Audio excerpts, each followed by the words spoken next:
दोस्तों, अजरबैजान और आर्मीनिया के बीच जो लड़ाई हो रही है उसमें काफी समय से तुर्की और पाकिस्तान कूद रहे हैं।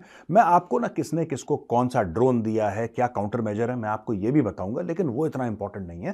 थोड़ा सा इतिहास और थोड़ी सी जियोपॉलिटिक्स, ये गेम क्या चल रहा है, गेम समझने वाली बात है। सबसे पहले हम बात करते हैं अजरबैजान और आर्मीनिया के बारे में। बहुत पहले की बात है, मोर देन 100 ईयर्स बैक, 100 साल से भी पहले की बात है दोस्तों। ये सब जो ज़ारिस्ट रशिया थे, जब जार होते थे, बादशाह होते थे रशिया के, पूरा रशिया एक राजा के अंडर था, उस जमाने की बात है। ये ज़ारिस्ट रशिया का हिस्सा हुआ करते थे, दोनों के दोनों देश, they were part of Tsarist Russia. ठीक है जी। फिर रूस में आई अचानक एक दिन क्रांति, जिसको आप जानते हैं रशियन रेवोल्यूशन के नाम से। तो रशियन रेवोल्यूशन जैसी हुई तो फिर सेंट्रल अथॉरिटी थी जो मॉस्को की, वो कमजोर हो गई और कई रियासतें इंडिपेंडेंट हो गई, अलग थलग हो गई। उनमें से दो थीं अजरबैजान और आर्मीनिया। यहां का एथनिक मेकओवर थोड़ा सा अलग है। ऑर्थोडॉक्स रशियंस जो हैं अजरबैजान के एरिया में इतने नहीं हैं, तो उन्होंने बोला कि नहीं साहब, हम अलग हो जाते हैं, हमारा कल्चर अलग है, हमारी जबान भी थोड़ी सी अलग है, हमारा जो मेकअप है रिलीजियस वो भी थोड़ा सा अलग है। तो कई देश बन गए, कई राज्य उसमें से निकल गए और अपने आप को स्वतंत्र उन्होंने घोषित कर दिया, जिसमें जैसा मैंने बताया अजरबैजान और आर्मेनिया भी थे। लेकिन 3 साल के अंदर रूस का सेंटर दोबारा तगड़ा हो जाता है और रशियन रेवोल्यूशन के बाद राजा को खत्म कर दिया जाता है, रोमनोव डायनेस्टी को निपटा दिया जाता है। उनको तो ले जाते हैं दीवार के आगे लगा के, टट टट टट करा, पूरा का पूरा खानदान साफ, end of the dynasty, end of Tsarist Russia. ठीक है जी। अब आता है उधर लेनिन, और लेनिन कहता है कि कौन कौन थे जो निकल गए बीच में से। बोला साहब ये आर्मीनिया भी निकल गया, अजरबैजान, वापस लाओ इनको। तो रूसी फौजें जाती हैं, मार मार के बनाती हैं दुम्बा, और ये वापस रशिया में मिल जाते हैं और कई सालों तक इनके ऊपर सॉलिड रशियन इन्फ्लुएंस रहता है। अमेरिका सेकेंड वर्ल्ड वॉर के बाद सुपर पावर बन के आता है और यहां पे रूस सुपर पावर बन के आता है और दुनिया बन जाती है दोस्तों बायपोलर। वो मेडिकल टर्म बायपोलर नहीं, bipolar in the geopolitical sense कि दुनिया के दो छोर बन जाते हैं, एक अमेरिकन जो कि डेमोक्रेसी की बात करता है और एक सोवियत रूस जो कि बात करता है कम्युनिज्म की। दो अलग अलग छोर बन जाते हैं। लेकिन अर्ली 90s में, 1991 में सोवियत रूस, यूएसएसआर दोबारा बिखर जाता है और उसके बन जाते हैं 15 अलग देश, शामिल रशिया 15 अलग देश बन जाते हैं। उसमें से फिर वही 2 देश अलग हो जाते हैं जो पहले अलग हुए थे, नाम आर्मेनिया, अजरबैजान। अब दोस्तों चक्रम क्या है पूरा, आपको ये समझना पड़ेगा कि इन दोनों के बीच में लड़ाई चल रही है और लड़ाई क्यों चल रही है, और ज्यादातर कई मामलों में इनके है। मैं डिटेल में जाऊंगा, ये 1 घंटे का प्रोग्राम हो जाएगा, लेकिन मैं आपको शॉर्ट में बताता हूं कि ज्योग्राफिकल लड़ाई है और रिलीजियस लड़ाई भी है। ठीक है जी, ज्योग्राफिकल लड़ाई है और रिलीजियस लड़ाई है। आप बस ये 2 चीजें समझिए, क्योंकि बाकी चीज फिर बहुत वो बात निकलेगी तो फिर दूर तलक जाएगी। अच्छा, बात यह है कि जो अजरबैजान है, अजरबैजान 60% अजरबैजान की पॉपुलेशन शिया मुसलमानों की है। ठीक है, 60% पॉपुलेशन अजरबैजान की शिया मुसलमानों की है, नंबर 1। नंबर 2, 30% पॉपुलेशन सुन्नी मुसलमानों की है।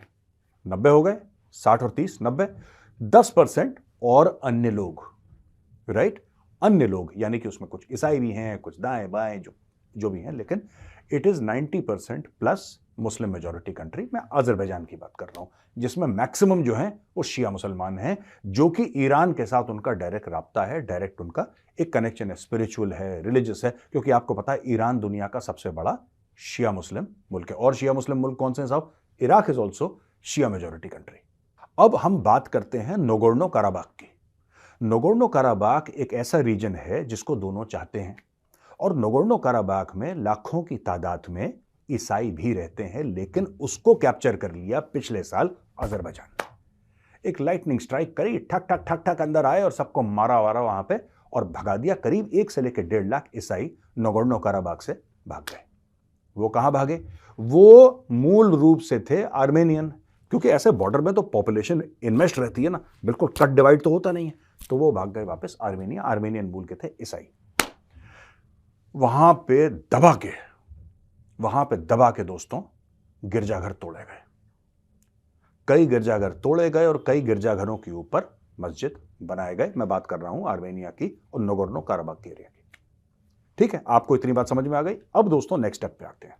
इनको सपोर्ट कर रहे हैं तुर्की और पाकिस्तान। ये क्यों कर रहे हैं, इनका मैटर क्या है? पाकिस्तान खुद व्हीलचेयर में बैठा है, पाकिस्तान क्यों सपोर्ट करेगा किसी को? यह जानने की जरूरत है। ठीक है ना? अब सुनिए, अगर आप ज्योग्राफिकली देखेंगे तो आपको पता लगेगा कि ये जो आर्मेनिया है ये पूरा लैंडलॉक्ड है। आर्मेनिया है थोड़ा सा नीचे की ओर, राइट? और समुद्र से लगता हुआ आपको ऊपर दिखाई देगा अजरबैजान, यानी कि आर्मेनिया के पास कोई भागने का रास्ता नहीं है। और सिर्फ धर्म के नाम पे और जियोपॉलिटिक्स के नाम पे अजरबैजान को दबादब हथियार मिल रहे हैं, उनको सपोर्ट करा जा रहा है। तो तुर्की अपने बायरक्तार ड्रोन भी देगा, तुर्की और पाकिस्तान दोनों मदद करेंगे उसको। इसके पीछे क्या कारण, right? What is the main thing about it? देखिए साहब, मेन थिंग ये है कि सऊदी अरब, तुर्की जो है वो ऑटोमन एम्पायर दोबारा बनाना चाहता है। एर्दोगान जो है वो चाहता है कि इस्लामिक दुनिया की लीडरशिप उसके हाथ में हो और तुर्की लीड करे।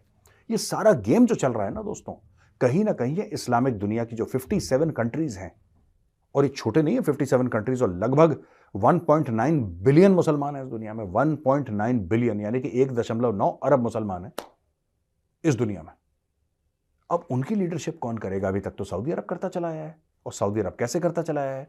सऊदी अरब ऐसे करता चला आया है कि मक्का मदीना उसके पास, तेल उसके पास, मक्का मदीना उसके पास, तेल उसके पास, कहानी खत्म हो गई।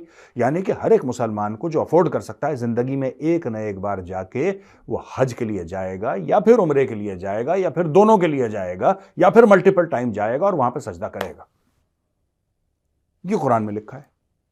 तो सऊदी अरेबिया अपने आप इंपॉर्टेंट बन गया, क्योंकि मक्का और मदीना दोनों के दोनों सऊदी अरब में दुनिया भर का तेल है। अमेरिका का एलाय है, चाइना के साथ भी उसकी अच्छी बनती है, इजराइल के साथ भी अच्छी बनती है, भारत के साथ भी अच्छी बनती है। तो सऊदी अरब ने अपने आप को चेंज करा है। तुर्की यूरोप का हिस्सा है, और तुर्की के साथ अगर आप इसको जियोपॉलिटिकली देखें, तुर्की के साथ यह फायदा है कि तुर्की यूरोप और एशिया के बीच में एक पुल जैसा है, एक ब्रिज जैसा है। यह देखिए तुर्की का मैप। आप अगर तुर्की के मैप को देखेंगे, आप बॉस्फोरस को देखेंगे और आप इस पूरे एरिया को देखेंगे, आपको 2 मिनट में क्लियर हो जाएगा कि गेम क्या चल रहा है।